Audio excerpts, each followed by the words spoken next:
The silence is the worst part. It comes after the screaming, after the thrashing in the giant ferns, and it is a sound heavier than any stone. Cherokee grips the fire-hardened spear, his knuckles white. He stares at the place where Olin was taken, a smear of red on a carpet of moss, nothing more. Two others in the clearing, a knot of 30 to Homo Erectus, their faces etched with a fear their ancestors never knew. They are masters of this jungle, or they were. They can bring down a young Triceratops with coordinated throws. They can read the tracks of any creature that walks or crawls. But this is different. The reapers and the ferns are not like other dinosaurs. They are not the thunderous, shaking rage of an Allosaurus, a danger you can hear and see from a league away. They are ghosts with sickle claws. The Deinonychus pack is new to this territory, and it hunts with a terrifying logic. Last week, it was the two youths gathering bird eggs at the tree line. The day before yesterday, a woman digging for tubers, no more than 50 paces from the camp's edge. And now on, the clan's best snare maker, dragged down while checking his lines. Each attack is precise, aimed at the isolated, the distracted. They are not mindless beasts driven by hunger. They are strategists. Elara, whose eyes see the patterns others miss, traces a map in the dirt with a piece of charcoal. She draws the camp, the river, the familiar paths. Then she marks each spot where they have lost someone. The marks from a loose, encircling perimeter, she says, her voice low and steady, cutting through the low moans of Olin's mate. They are taking us apart, one piece at a time. The other hunters look from the map to her, their expressions a mixture of confusion and dawning horror. For generations, defense has meant a strong perimeter and watchful eyes. But how do you defend against an enemy that never strikes the strong point? An enemy that knows your routines better than you do? This is a new and terrible chapter in hominid history. Their trusted ancient tools of stoneland would feel laughably inadequate, not against the predator's hide, but against its mind. The pack learns. It watches, and it waits. The jungle, once their larder and their sanctuary, has become a green labyrinth. Their sanctuary has become a green labyrinth. Their sanctuary, and at its heart is a thinking, collective malice that is bleeding them dry one by one. As dusk bleeds purple and orange through the canopy, a high-pitched call echoes through the trees, answered by another from a different direction. It is not the sound of a net being tightened. The days that follow are a slow-motion nightmare. Fear becomes the air they breathe. The clan is pinned down in their main camp, a collection of rock shelters and lean TOS nestled against a sheer cliff face. Hunger begins to gnaw. The hunting parties, once bold and far-ranging, are now paralyzed. Every rustle of a fern leaf, every shadow that moves against the light, could be a harbinger of ESCY think law. It simply exists on their perimeter, a constant, intelligent pressure.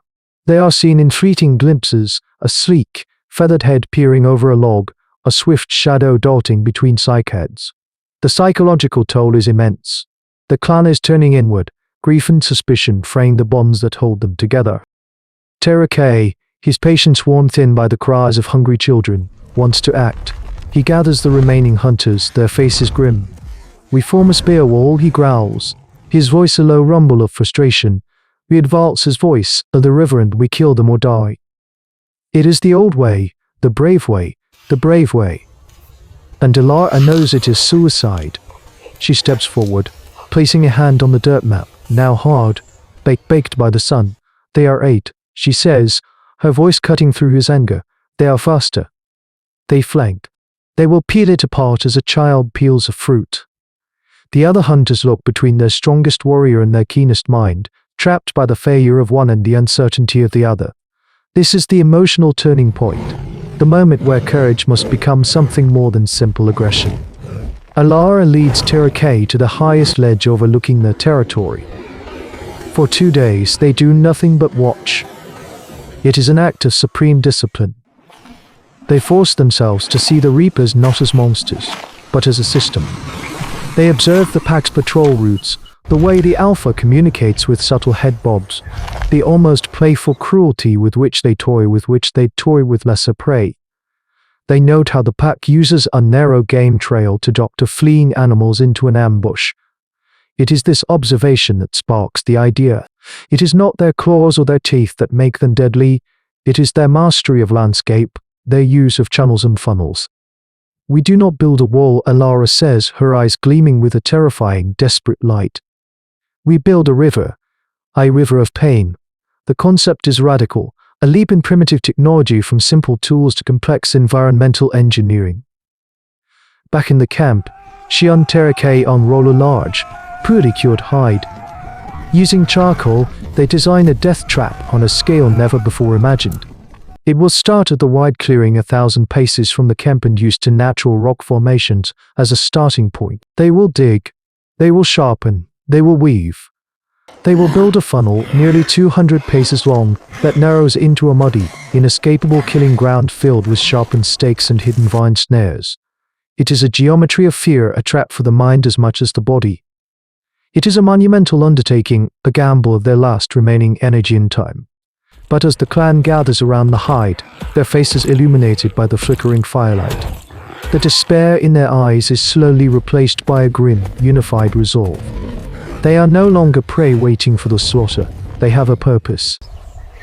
The work is done in near total silence.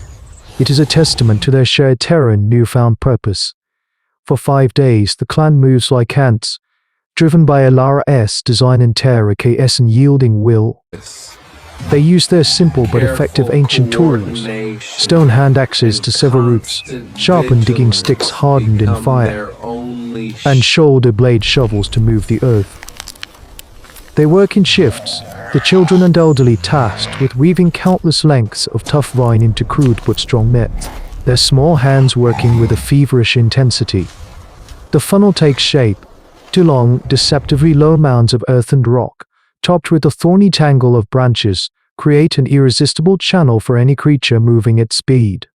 Within the funnel, they dig. Shallow pits are filled with sharpened stakes of fire-hardened wood, their points angled forward and concealed beneath a thin layer of ferns and soil. The vine nets are strung between trees at the narrowest point, weighted with stones, ready to drop. The final day arrives with a grey, oppressive humidity. The air is still. It is time. Terekay and two of the swiftest runners, their bodies smeared with mud to mask their scent, carry torches. This is the act of altruism upon which everything depends. They are the bait. They move to the far side of the pack's known territory, a dangerous gamble that requires them to expose themselves completely. The rest of the clan melts into the jungle, hidden on either side of the funnel, their hearts pounding a frantic rhythm against their ribs. Terekay lets out a defiant roar, a challenge hurled into the oppressive silence. He and the runners light a patch of dry undergrowth, the fire catching with a whoosh, sending a column of smoke into the sky. It is a declaration. "We are here, come for us." The response is almost immediate. A series of sharp, interrogative chirps echoes from the trees. Then, the hunt is on. The three humans run, not with the panic of prey, but with the focused desperation of a plan in motion. The Deinonychus pack emerges, a blur of feathered motion and lethal grace. They are faster, more agile, and they flow through the jungle with an eerie silence. Terekay can hear the soft thud of their feet, the whisper of ferns parting. They are being herded, driven toward the familiar game trail the pack always uses. But today, the humans guide the chase. They veer off the known path, crashing through the undergrowth, directly toward the hidden funnel. They burst into the clearing and sprint down the channel. The pack, arrogant in its pursuit, follows without hesitation. The ground gives way. The lead raptor shrieks as it impales itself on a stake, its momentum carrying it forward into a gruesome death, to more stumble into pits, their legs snapping. The clan's trap works. As the pack's cohesion shatters in a storm of confusion and pain, the nets drop. The alpha is ensnared, thrashing and tearing at the vines with its sickle claws. From the trees the clan emerges, not as victims, but as an army. They descend into the funnel, their spears a bristling hedge of death, and they end it. The fight is a whirlwind of shrieks, blood, and desperate courage. When it is over, the silence that returns is not one of fear, but a profound aching exhaustion. They stand among the dead dinosaurs, two of their own grievously wounded but alive, the jungle floor stained with the price of their survival. They did not just kill a predator, they bent the world to their will. Look at them now, standing in the quiet carnage. Their knuckles are raw, their bodies trembling with the aftermath of battle. But their eyes hold something new. It is the chilling light of conscious dominion. It was not merely a hunt, it was the birth of engineering, the first great act of landscape warfare. They did not overcome the raptor's speed, they rendered it irrelevant. They did not match its claws. They made the very earth their weapon. It is a turning point in the epic of human evolution, a silent and brutal declaration that the old rules of predator and prey were being rewritten. The audacity to see a valley not as a path but as a weapon, to envision a trap on a scale that required the total commitment of the community, is the same spark that would one day build cities and touch the moon. This is their terrible, brilliant inheritance, the understanding that the greatest tool a hominid possesses is not in their hand, but behind their eyes. And one must ask, as we stand atop a world they won for us, what part of that desperate, world-breaking intelligence have we carried forward, and what part of that primal ferocity still waits within our own silent places? In the echoes of a raptor's scream, you can hear the first faint whisper of a coming age, the age of man. But the jungle is not the only hunting ground, and not all giants walk on land.